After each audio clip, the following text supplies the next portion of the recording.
जीवन विकास केंद्र सदानंद दंताई हॉस्पिटल में इन दिनों कर्मचारियों पर जिस तरीके से अत्याचार हो रहा है, उसे लेकर आज सारे कर्मचारी इस अस्पताल से रोड पर उतर आए हैं। उनका कहना है ट्रस्टियों के झगड़े में उन्हें पीसा जा रहा है। उनका कहना है कि कई महीनों से उनके पगार नहीं दिए गए हैं। पूरी मेहनत और ईमानदारी से काम करने के बावजूद उनका पगार अब तक दिया नहीं गया है। वहीं आपसी झगड़े की वजह से उनको ये सारे अत्याचार झेलने पड़ रहे हैं। उनका कहना है कि ट्रस्टी आपस में हुए झगड़े को सुलझाकर उन्हें न्याय दें। उनके घर को चलाना इन दिनों मुश्किल होता जा रहा है। एक एक दिन उनके लिए गुजारना कठिन होता जा रहा है। ऐसे में अपनी मनमानी को रोकने, आपस में उसे सुलझाकर अस्पताल को एक अच्छी तरीके से चलाने की कोशिश की जाए, ऐसी मांग इन कर्मचारियों ने किया है। वहीं आपको बता दें, यह ट्रस्टी हॉस्पिटल है जहां पर कई सालों से लोग अपना इलाज करवाने आते थे। लोगों का आरोप है कि यहाँ पर बेवजह के पैसे खर्च किए जा रहे हैं, लेकिन कर्मचारियों को उनका पगार नहीं दिया जा रहा है। उनके वेतन को रुकाकर उन्हें परेशान किया जा रहा है ताकि वो इस अस्पताल को छोड़ दें और ट्रस्टी इस अस्पताल को बेच किसी और चीज़ में इसका इस्तेमाल करें। ऐसे में आइए हम आपको सुनाते हैं उन सभी कर्मचारियों की कहानी, उनकी जुबानी। अब आप ही तय करेंगे कि यहाँ पर इस पद पर लोगों को बैठने का अधिकार है या उन्हें अपने पद को छोड़ देना चाहिए। मेरा नाम है मयुरी महेश परब।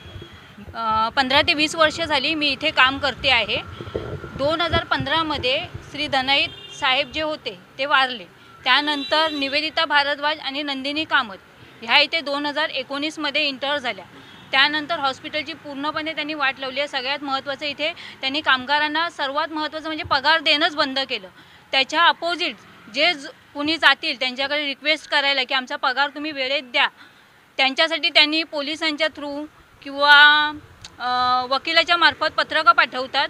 त्यांच्यावरती 1.5 लाख 8 लाख रुपये, 3 लाख रुपये, 10 लाख रुपये असं लिहून म्हणजे खंडणी स्वरूपात ते आमच्याकडे मागतायत। शिवाय त्यांनी आता जे पत्रक पाठवले तिथे त्यांनी असंही मेन्शन केलेलं आहे की वकिलाचा जो काही खर्च झालेला आहे 10,000 रुपये तो देखील त्यांना आम्हीच द्यायचा आहे।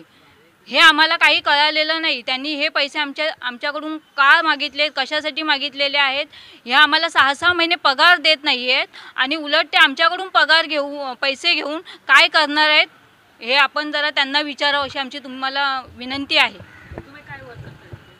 मी काउंटरला असते आणि लॅब रिपोर्ट म्हणून लॅबचे रिपोर्ट टाईप करते। तेही मला एक सांगायचं आहे, लॅबचे रिपोर्ट टाईप करते वेळी आम्हाला पेपर लागतात। ते पेपर देखील हे आम्हाला मोजून देतात। आज 10 पेशंट आले तर तुम्हाला 10च पेपर लागले पाहिजे असं त्यांचं नंदिनी कामत यांचं म्हणणं असायचं। पण जेव्हा एक पेशंट येतो त्यावेळी तो रिपोर्ट करतो ते 10 असतात, म्हणजे एका पेशंटला 10 ते 20 पेपर लागतील। ही क्षुल्लक गोष्टही त्यांना कळत नाही आणि ते आता हे ट्रस्ट चालवायला चाललेले आहेत। मी श्वेता माळकर, ओटी सिस्टर आहे। मला इकडे 26 वर्ष झाली आणि 26 वर्षामध्ये पार्ला आणि अंधेरी ह्या एरियातलं हे प्रख्यात हॉस्पिटल आहे, एकदम चांगलं। इथले प्रत्येक पेशंट जुने, त्यांना अजूनही जीवन विकास हॉस्पिटलमध्येच यायचं असतं। पण आता ह्या ज्या ट्रस्टी आहेत नंदिनी कामत आणि निवेदिता भारद्वाज, ह्या आल्यापासून आम्ही त्यांना इकडे आणलं ॲक्च्युली हॉस्पिटल चालवण्यासाठी आणि त्यांच्या खांद्याला खांदा लावून आम्ही काम करत होतो आणि हेही आम्ही त्यांना सांगितलं होतं की आम्ही तुमच्यासोबत आहोत, आपण चांगलं हॉस्पिटल हे आपल्याला चालवायचं आहे, दणाईत साहेबांचं नाव आपण करायचं आहे। तेव्हा त्या सगळ्याला ॲग्री झाल्या, पण हळूहळू त्यांना आतमधले छक्के पंजे काढत फक्त स्वतःचा कसा फायदा होईल याकडे त्यांचं लक्ष होतं। हॉस्पिटल चालवणं ह्या त्यांचा एम नाही आहे, त्यांना फक्त हॉस्पिटल बंद करायचं आहे। आता असं करत त्यांनी कोरोनामध्ये पडता काळ होता हॉस्पिटलला इन्कम नव्हतं। अशा वेळी त्यांनी इथल्या हे घेतल्या, इन्स्ट्रुमेंट घेतलेत, कलर केला आहे, परत रिन्युएशन केलं, म्हणजे अननेसेसरी तो पैसा तिकडे वेस्ट केला। पण इथले कामगार काही बोलू शकत नव्हते कारण ते कामगार आहेत, ते मालक आहेत। इव्हन एकंदर सांगण्याचा उद्देश एवढाच, इथे फक्त ब्रिटिश राजवट चालू आहे, मै करे सो कायदा।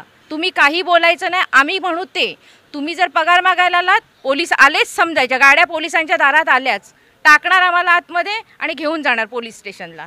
आता तुम्ही सांगा, जर ह्या कामगारांचा पगारच होत नाही आहे आणि ह्या कामगार इतक्या लांबून येत आहेत, पोलीस स्टेशनमध्ये टाकल्यानंतर त्यांना बाहेर काढून आणायला त्यांच्याकडे पैसे नाही आहेत ना। मग ह्यांनी तेच ओळखलेलं आणि प्रत्येक वेळेला ह्यांचे फोन पोलीस स्टेशनला. काय झालं, पगार मागायला गेलं पोलीस स्टेशनला. यांचा एवढाच उद्देश आहे, ह्यांना हॉस्पिटल चालवायचं हे चिन्ह दिसत नाही आहे. इथून जे चांगले डॉक्टर होते आज पण त्या डॉक्टरांच्या नावाने पेशंट येत आहेत आणि ते काय विचारतात, आमच्याकडे ते हे डॉक्टर होते ना, ते कुठे गेले. डॉक्टरांची सॅलरी देत नाही आहे तर ते त्यांचं टायमिंग वेस्ट का करतील इथे. ते सोडून गेले. सोडून गेल्यानंतर आपला बाबा जुना डॉक्टर जात आहेत, त्यांना काहीतरी रिस्पेक्ट आहे, त्यांच्या नावाने पेशंट येत आहेत आणि अशा वेळेला ते पेशंट येत असताना तुम्ही त्या डॉक्टरना म्हणू पण शकत नाहीत की डॉक्टर तुम्ही जाऊ नका, थांबा, आपण काहीतरी बघूया, देऊया. असं करून डॉक्टरांना रिक्वेस्ट करणे ही ह्यांची जबाबदारी आहे. पण ते असं दाखवतात डॉक्टर म्हणजे नोकर आहे, आला काय आणि गेला काय, त्याला रिस्पेक्ट नाही. असं हॉस्पिटल चालत नाही. आणि एवढंच मला म्हणायचं आहे की हे हॉस्पिटल त्यांना चालवायचं नाही आहे आणि कामगारांना पगार देणं बंद केलं, कामगार उपाशी मेला की तो आपोआप सोडून जाणार. आणि असं करतच आमचे कामगार मेलेले सुद्धा आहेत, पैशाअभावी मेलेले आहेत. आणि आज आम्हाला जिथे ट्रीटमेंट फ्री मिळाली पाहिजे तिथे ट्रीटमेंट फ्री मिळत नाही आहे. आज आम्ही चक्कर येऊन पडलो तरी पहिलं डिपॉझिट भरा आणि मग ॲडमिट व्हा. माझ्या घरातला माणूस इथे येणार, त्याच्यानंतर तो डिपॉझिट पे करणार आणि त्याच्यानंतर किंवा माझाच एखादा वर्कर माझे पैसे भरणार आणि मला ॲडमिट करणार आणि त्याच्यानंतर मिळो किंवा नाही मिळणार पैसे त्याचा काय अंदाज नाही आहे. आणि मेडिसिनसुद्धा आता इंजेक्शन आणायचे काही आणि म्हणजे आम्ही पेशंटना आमची जीव तोडून सेवा देतो आहे. आमचा घाम गाळून आमचं काय दुखतं हे न सांगता मी पेशंटसाठी पळतो आहे. पण आज आमची सेवा करायला इथे हॉस्पिटल समर्थ नाही आहे. हॉस्पिटल समर्थ आहे, हॉस्पिटलचा कामगार समर्थ आहे, पण हे ट्रस्टी समर्थ नाही आहेत. इकडे 60 ट्रस्टी आहेत आणि त्यांचा इंटरनल काही प्रॉब्लेम असू देत, कोण ट्रस्टी आहे कोण ट्रस्टी नाही ह्याच्यामध्ये त्यांचे काही इश्यू आहेत, त्यांच्या कोर्टात केसेस चालू आहेत, त्याच्याशी आमचं काही देणं घेणं नाही आहे. पण जो साईन अथॉरिटी ट्रस्टी आहेत आणि एक बाप म्हणून ह्या लेकरांकडे बघणं गरजेचं आहे. पण जिथे बापच चुकतो आहे तिथे लेकरं तरी कशी गप्प बसणार. जेव्हा स्वतःच्या पोटाला चिमटा बसतो तेव्हा पुढचा माणूस बोलणारच ना की माझा पगार कधी होतोय म्हणून. मग ही काही चूक आहे का, पगार कधी होतो हे विचारणं किंवा मागणं, आपल्या हक्काचं मागणं. आम्ही वाढवून तर मागत नाही आहोत, आमचे जे ॲग्रीमेंट होते ते नाही आहेत, काहीच नाही. आणि आता ऑलमोस्ट आमचा सगळा स्टाफ आहे तो रिटायरमेंटला आलेला आहे. ह्या एजमध्ये 50, 59 कोण आहे 48 ह्या एजमध्ये आता कुठे नोकरी शोधायला जाणार आहे, कोण नोकरी देणार आहे. आणि जेव्हा विचारलं की सांगतात आम्ही सिनियर सिटीजन. तुम्ही सिनियर सिटीजन, मग आम्ही 50 झालेले कोण. आम्हाला जर आम्ही काही जवान आहोत, आम्हाला 50 नंतर कुठल्या दुसऱ्या हॉस्पिटलमध्ये जॉब मिळणार आहे का. मग ह्याचा विचार करायला नको का. तुम्ही सिनियर सिटीजन म्हणता आणि आत्ता प्रत्येकाची मुलं शिकत आहेत, कोणाची कॉलेजला जात आहेत, काही आहे, मग त्यांच्या फीचा तुम्ही विचार करत नाही. तुम्ही फक्त सिनियर सिटीजनचा विचार कसा काय करू शकता. माझं एवढंच म्हणणं आहे की ह्या ट्रस्टीनी थोडं समजून घेणं. म्हणवतात तर त्यांनी उभं राहू नये, सीटवर बाजूला व्हावं आणि ती जागा कोणाला तरी चालवायला द्यावी.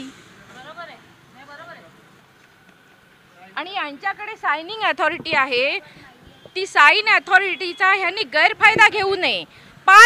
पाच उंगली आहेत, त्या 5 उंगलीमध्ये 3 माझ्या 2 तुझ्या असा भेदभाव नाही. कामगार क्वालिटी वाईज सगळे सेम आहेत, कॅटेगरी वाईज ABC.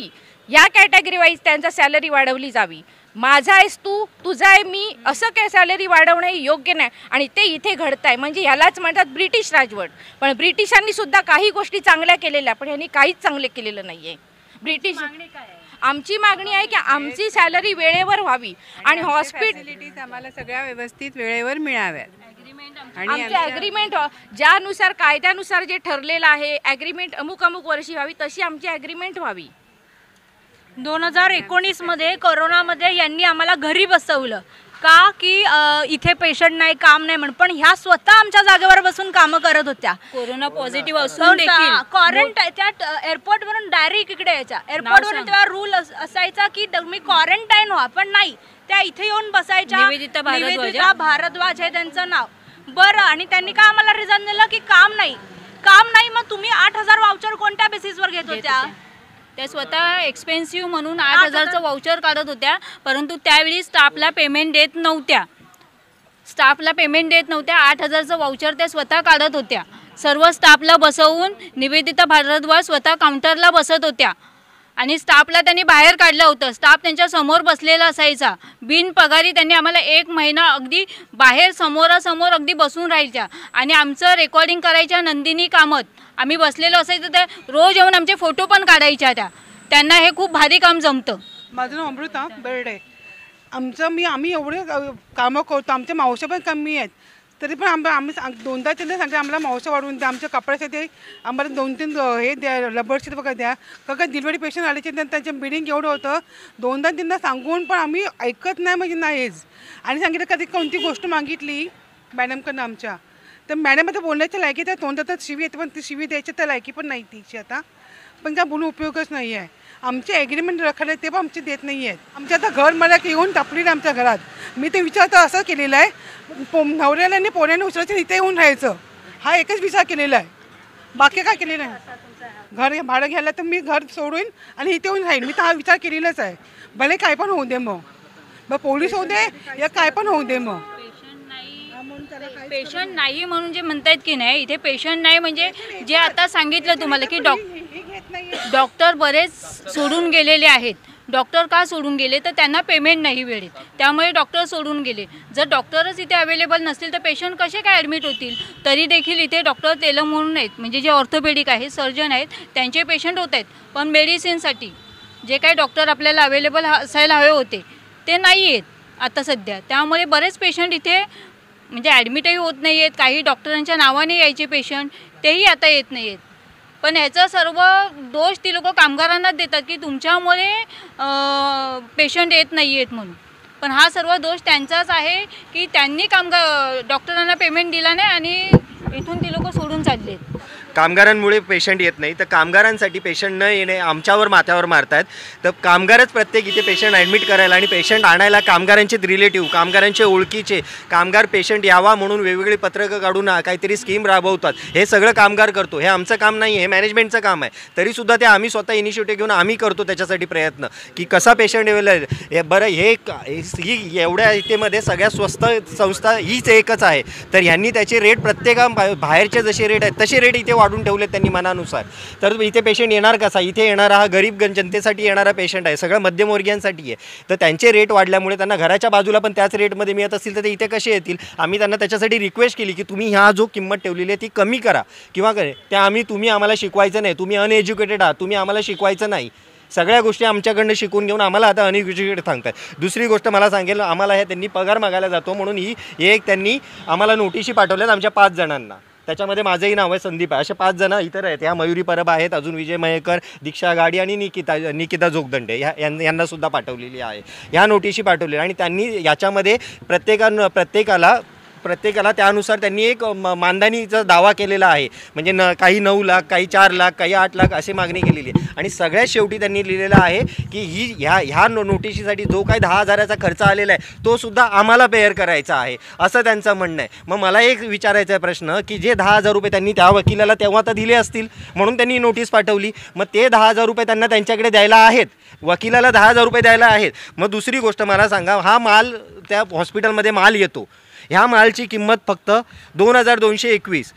14/5ला हा 2005 म्हणजे 5व्या महिन्यातलं बिल आहे फक्त 2,000 रुपयाचं. मग हे 2,000 रुपयाचं बिल ते 5 महिन्यासाठी पेंडिंग ठेवू शकतात डिस्ट्रीब्युटरचं. इकडे ते पैसे टाकू शकत नाहीत. मग भले तो स्वतःचा असू दे किंवा हॉस्पिटलचा असू दे, इथे तो खर्च नाही करत. पण त्या वकिलाला 10,000 रुपये त्यांच्याकडे द्यायला आहे. त्यांच्या इंटरनल ज्या केसेस चालू आहेत त्याला पैसे घालायला त्यांच्याकडे पैसे आहेत. आणि आमच्याकडे हे 2,000ची बिलं माल देत नाही आहे. हा माल न दिल्यामुळे तो सप्लायर माल देत नाही आहे, हॉस्पिटलमध्ये माल मिळणार नाही. तर काम होणार कसं या गोष्टी. हे 5-5 महिने 6-6 महिने त्यांचं पेंडिंग बाकी आहेत, अशा गोष्टी आहेत. आणि इथे तुम्ही जर 2,500 रुपये ह्याला देऊ शकत नाही, वकिलाला 10,000 रुपये तुमच्याकडे द्यायला आहेत आणि त्या 10,000 रुपयाची फेड आमच्याकडे मागताय, जे आमच्याकडे 3-3, 6-6 महिन्याचे आमचे पगार बाकी राहतात. आम्ही कुठून बरं आणून द्यायचे हे सगळे पैसे.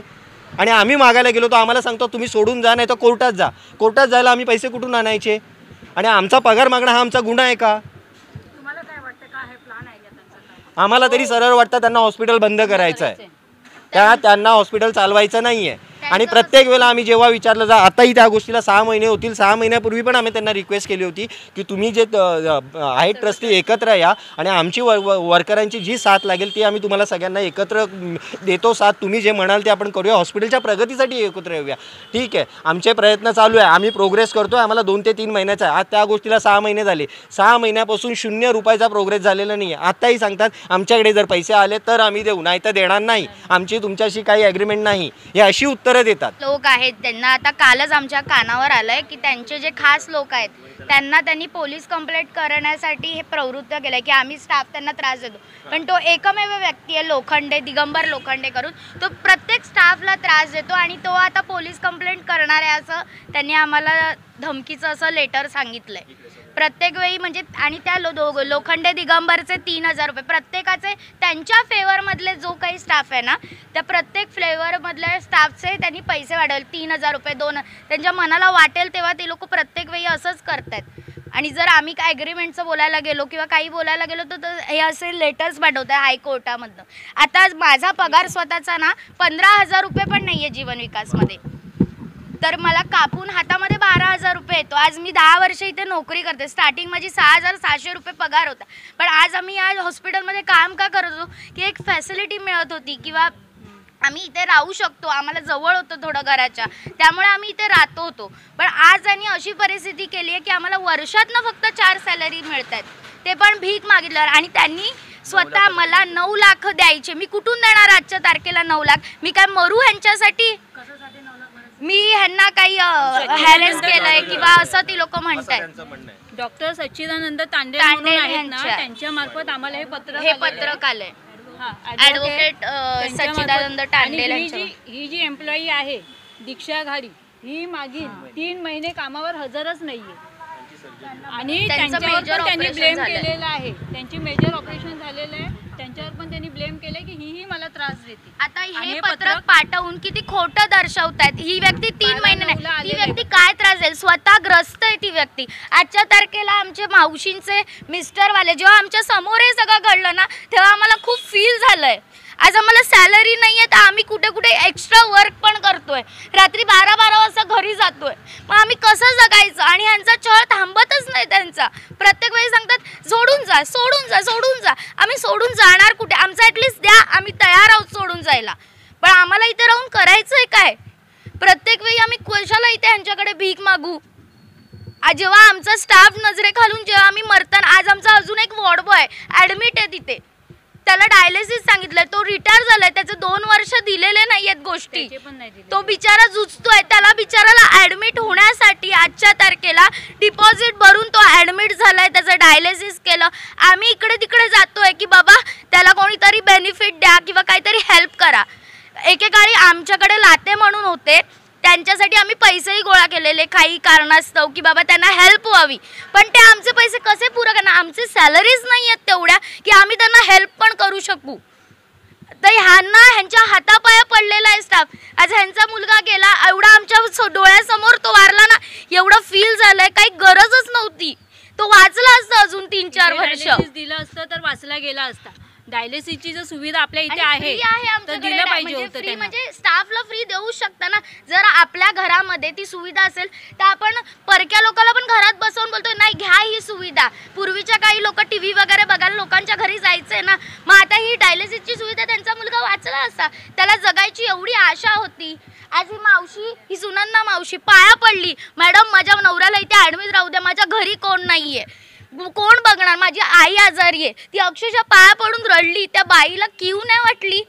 ते एकट्या बाई, आता तिला मूल नाहीये तर ती आता कुठे जाणार, कोण करणार? तिचा पूर्ण पाय हा बघा सडलाय, पूर्ण पाय. हे त्यांनी बाहेर केलं.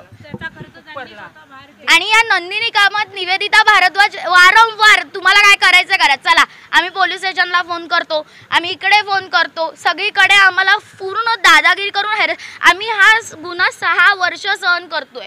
आम्हाला सहन होत नाहीये हे सगळं. आता प्रत्येक जण घुसमटलंय. आज आम्हाला गरज होती मीडियाची म्हणून आम्ही रिक्वेस्ट केली की आम्हाला द्या, कोणीतरी मदत करा. ते डॉक्टर तेलंगानी स्वतः व्याजाने पैसे काढून आम्हाला मध्ये पगार दिलेला. मध्ये ट्रस्टी पण कधीतरी, बाकीचे 5 ट्रस्टी रेडी आहेत काहीतरी करूया, पण ह्या दोघी कुठेही सपोर्ट करत नाहीयेत. महिना आता बघा, आज तारीख आहे, आज महिनाभर ती बाहेर बसलेत.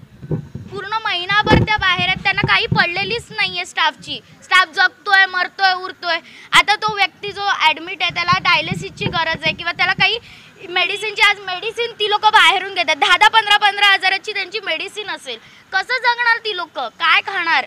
तो व्यक्ती रिटायर होऊन पण 12,000 रुपयासाठी परत नोकरी करतो का? माझं घर चालावं, माझे पैसे इथे अडकलेत, मी इथे राहिलो तर मिळेल. काय करणार? आता ह्या मावशीला ही मावशी रिक्वेस्ट करत होती की मी येऊ का, तिला पण नाही घेतलंय का? ह्या बोलतात किंवा काय त्यांच्याकडे मागायला येतात पैसे, आम्ही मागायला येतो तुम्ही वाईट. ह्या मॅडमचं पण नाव त्यांना माहिती नसेल प्रत्येक वेळी की ह्या मॅडम कोण आहेत, तरी त्यांची नावं लिहिलेत पोलीस स्टेशनमध्ये. 3 FIR दर्ज केलेत त्यांनी. आम्हाला की आम्ही त्यांना त्रास देतो, पण त्या FIR मध्ये एकही मेन्शन नाही आहे की पगार मागायला येतो हा स्टाफ, आणि बोलतात आम्ही सिनियर सिटीजन.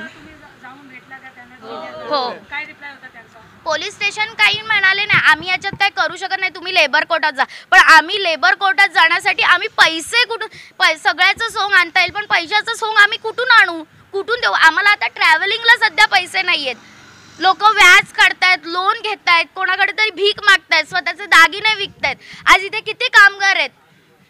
आमचं आयुष्य नवीन चालू झालंय, त्याच्यामध्ये पण आम्हाला ह्या लोकांचा सपोर्ट नाहीये. पोलिसांनी पण खूप समजवलंय पगार देऊन टाका, तरी ते ऐकत नाहीयेत. पोलिसांनी आश्वासन देतात आणि नंतर तोंड दाखवायला येत नाहीत. आणि जेव्हा कधी त्या हॉस्पिटलमध्ये येतील आणि आम्ही बोलायला गेलो त्या सांगतात तुम्ही आम्हाला काम करू देत नाहीत म्हणून. सर, तुम्ही किती लोक आहात आणि आतमध्ये ट्रस्टी असतात का? तुम्ही जेव्हा जातात त्यांच्याकडे तुमचा मागणी घेऊन तर काय रिप्लाय असतात त्यांचा? 5 ट्रस्टींचा रिप्लाय असतो की आम्हाला तुमच्यासाठी करायचं, आम्ही तुम्हाला सगळं देऊ. ह्या 2 ट्रस्टी आहेत, निवेदिता भारद्वाज आणि नंदिनी कामत. ह्या प्रत्येक वेळेला त्या गोष्टी ह्या पण ट्रस्टीचे निवेदिता भारद्वाज म्हणून आहेत, त्यांच्यावरती सायनिंग ऑथॉरिटी त्यांना दिलेली आहे. निवेदिता भारद्वाज त्यांना सध्या सायनिंग ऑथॉरिटी.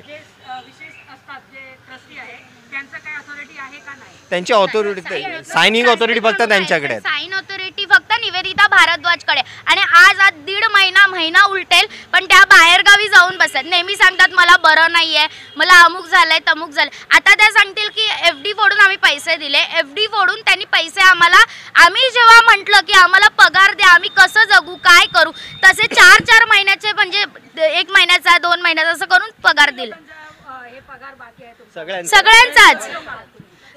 एक 75-80च्या आसपास सगळे परमनंट आणि कॉन्ट्रॅक्ट. हां, सगळे कॉन्ट्रॅक्ट मध्ये एक 10-15 जण असतील, बाकीचे आता परमनंट आहेत. कारण बरेचसे लोक आता रिटायर व्हायला लागलेली आहेत, रिटायर होत आहेत.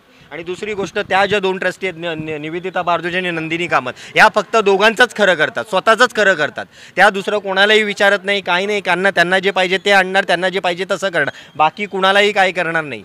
आमच्या 4थ्या माळावर मागे एक आमचा 4था फ्लोअर आहे, तो रिपेअर करून ठेवला. त्याला जवळजवळ 70-80 लाख आसपास, काहीतरी करोडच्या आसपास त्यांनी खर्च केला आणि रिपेअर करून नंतर तो बंद ठेवला. तो आता अवस्था त्याची परत तशीच झालेली आहे आणि अशी त्याच्या नंदच बंद ठेवलेला, त्याचा वापरही केला ना. असे त्यांनी बऱ्याचशा गोष्टींमध्ये पैसे व्यर्थ घालवलेले आहेत. आणि आम्ही जर त्यांना काही रिक्वेस्ट करायला गेलो, बोलायला गेलो की तुम्ही अनएज्युकेटेड आहात, तुमच्याशी मला बोलायचं नाही आहे असं म्हणून आम्हाला पळून लावतात आणि पोलिसांना बोलवतात. आणि बरं, पोलिसांना पण खोटी तक्रार करतात. त्या गेटच्या इथे उभ्या असतात, आणि गेटच्या इथे उभ्या असताना पोलिसांना फोन करून कंप्लेंट करतात की यांनी आम्हाला डांबून ठेवलं आहे. पोलिसांनी पण 2-3 वेळा त्यांना विचारलेलं आहे की इथे डांबून ठेवलेलं आहे, तर तुम्ही डांबून तुम्हाला ठेवलेलं नसताना तुम्ही खोटी कंप्लेंट कशी काय करता? अशा खोट्या कंप्लेंट करून ते आम्हाला प्रत्येक वेळेला फसवतात. आमची एकच मागणी आहे की हॉस्पिटल व्यवस्थित चालावं आणि आमच्या स्टाफच्या पण आम्हाला सगळ्या गोष्टी पूर्णपणे मिळाव्यात. ही आमची फक्त एकच मागणी आहे. 1972ला 1 नोव्हेंबरला भारताच्या पंतप्रधान श्रीमती इंदिरा गांधी यांनी या हॉस्पिटलचं उद्घाटन केलं होतं. तेव्हा हॉस्पिटलचे मेन जे होते सदन आहेत, त्यांनी आता गेली 50 वर्ष खूप हॉस्पिटल हे चालतं आहे. पण नवीन ट्रस्टी आल्यापासून त्या नवीन ट्रस्टीनी हॉस्पिटल चालवलं पाहिजे याच्याकडे लक्ष देत नाहीत. किंवा इथे एक चांगले प्रतिष्ठित डॉक्टर होते जे आज उपनगरामध्ये लोकांना गरजेचे आहेत, किंवा त्यांच्यासाठी लोक अगदी खूप डोंबिवली कल्याणपासून बोरिवलीपासून येणारी लोक होती, ते डॉक्टर सोडून गेलेत. त्या सोडून जाताना ट्रस्टींनी एक सहानुभूती दाखवली नाही की डॉक्टर का सोडून जातात, त्यांचे 6-6 महिने पैसे दिले जात नाही. आम्हाला स्टाफला जर स्वतःला ॲडमिट व्हायचं असेल तर आम्हाला स्वतः पैसे भरावे लागतात. ही एक मोठी दुःखाची गोष्ट आहे आणि तेही परत मिळत नाही. ह्या ट्रस्टी जे काय आता व्यवहार चालला आहे त्यांचा, तर त्यांच्या एकंदरी वागण्यातून ते आम्हाला त्रासदायक वाटतात. आम्हाला हॅरेसमेंट होते, आम्हाला पगार मिळत नाही. पण का मिळत नाही किंवा का चालत नाही ह्याच्यावर कोणी काही विशेष लक्ष देत नाही. या ट्रस्टींचे आपसमध्ये आम्ही खूप वेळा रिक्वेस्ट केली की तुम्ही आपसमध्ये या आणि तुमचे जे काय प्रश्न आहे ते सॉल्व करा आणि हॉस्पिटल चालवा. आम्ही आमच्या तऱ्हेने पूर्ण सपोर्ट करू, पण ते तसे करत नाही. 2 ग्रुप पडलेत. या 2 आणि अजून 5 वेगळे हे लोक एकत्र येत नसल्यामुळे हॉस्पिटलची अवस्था इतकी खालावत गेली की हॉस्पिटल आता फायनान्शियली खूप डबघाईला जात आलं आहे. आणि एकंदरी या ट्रस्टींचा विचार केल्यावर असं वाटतं आहे की त्यांना काय हे हॉस्पिटल चालवायचं नाही, कामगार एक सोडून जावं आणि हॉस्पिटल बंद पडलं की ही प्रॉपर्टी हँडओव्हर व्हावी अशीच इच्छा दिसते. चॅरिटीही काही लक्ष देत नाही, कारण ही रजिस्टर अंडर चॅरिटेबल ॲक्टवर आहे. चॅरिटीही काही लक्ष देत नाही, कोर्टही कोणी लक्ष देत नाही. आम्ही कुठल्या ऑथॉरिटीकडे गेलो तेही काही सपोर्ट करत नाही. जे काय चाललं आहे ते ट्रस्टी काय जे म्हणतात त्याप्रमाणेच चाललं आहे. आमची एवढीच रिक्वेस्ट आहे, आम्हाला त्यांना काही शिकवायचं नाही, सुचवायचं नाही किंवा त्यांच्यावर भांडायचं नाही. आमची एवढीच रिक्वेस्ट आहे कामगारांची की त्यांना योग्य वेळी त्यांनी केलेल्या कामाचा मोबदला सॅलरी रूपात द्यावी. जी काय ॲग्रीमेंट एक आमची आहे वर्कर्स आणि मॅनेजमेंट, ती दर 3 वर्षांनी रिन्यू होते, ती रिन्यू करावी. त्याच्यासाठी आम्ही त्यांना रिक्वेस्ट करतो ती रिन्यू करून द्या, पण ते काही रिन्यू करून देत नाही. तर कामगारांसाठी जे काय सुविधा आहेत, मेडिकल फॅसिलिटी, बोनस म्हणा किंवा ॲग्रीमेंट किंवा इन्क्रीजमेंट, ह्या कुठल्याही गेल्या काही वर्ष काही चालत नाही. आता ही अवस्था अशी आहे, कामगारांचा जो पगार आहे मंथली तो मिळत नाही. आम्ही आमचा वेळ देतो आहे, आमची जबाबदारी प्रामाणिकपणे पार पडतो आहे, पण त्याच्या बदलीत आम्हाला जे सॅलरी देणं ते त्यांचं कर्तव्य आहे. कारण त्यांनी त्या हॉस्पिटलच्या मॅनेजमेंटच्या राईट्स स्वतःकडे ठेवलेत, जबाबदारी घेतली, ते त्यांनी ट्रस्टीने आम्हाला सॅलरी देणं हे त्यांचं कर्तव्य आहे. पण त्या कर्तव्याकडे ते दुर्लक्ष करतात आणि आम्हाला एकच सांगतात तुम्ही कोर्टात जा. आज जे काय तुम्ही लोकांचे प्रश्न ऐकलात त्याच्यातनं तुमच्यात एक लक्षात आलं असेल की ज्या कामगारांना महिना, 2 महिने, 3 महिने, 6 महिने पगार मिळत नाही ते कोर्टात कुठून पैसे देणार ते.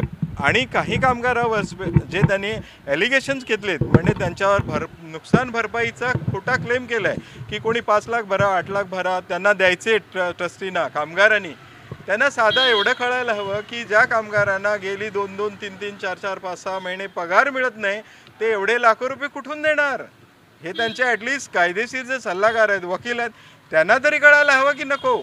आम्ही त्यांना ही पण रिक्वेस्ट केली होती, जर तुम्हाला जमत नसेल किंवा तुम्हाला आम्ही अनएज्युकेटेड वाटत असेल तर तुमचे जे कोणी एज्युकेटेड लोक आहेत, वकील असतील किंवा जे अजून कोणी सल्लागार असतील, कोण पॉलिटिकल असतील, कोणीही असतील, त्यांना घेऊन या, आपण त्यांच्यावर मीटिंग करू आणि हा हॉस्पिटलचा प्रश्न जे सॉल्व्ह करू. जे 50 वर्ष हॉस्पिटल चाललं ते आज डबघाईला आलं आणि बंद व्हायची वेळ आली. कुठल्या क्षणाला कधी बंद होईल याचं काही सांगू शकत नाही. अशा अवस्थेत ट्रस्टी म्हणून ते आपली जबाबदारी कोणीही पार पडत नाही. आम्ही त्या पुन्हा सगळ्या ट्रस्टींना रिक्वेस्ट करतोय की तुम्ही ह्या जीवन विकास जे 50 वर्ष चाललं, ज्या माननीय इंदिरा गांधींनी जे हॉस्पिटलचं उद्घाटन केलं ते हॉस्पिटल पुन्हा नव्याने चालवा. येथील जे सोशल लोक आहेत, जी सामाजिक लोक आहेत, त्यांना ह्या हॉस्पिटलची कामगारांना गरज आहेच, प्लस लोकल लोकांना ह्या सेवेची गरज आहे. एनटी सेवा पूर्णपणे चालू व्हावी, पुन्हा चालू व्हावे, नव्याने चालू व्हावं म्हणून आपण सगळ्यांनी मिळून प्रयत्न करूया.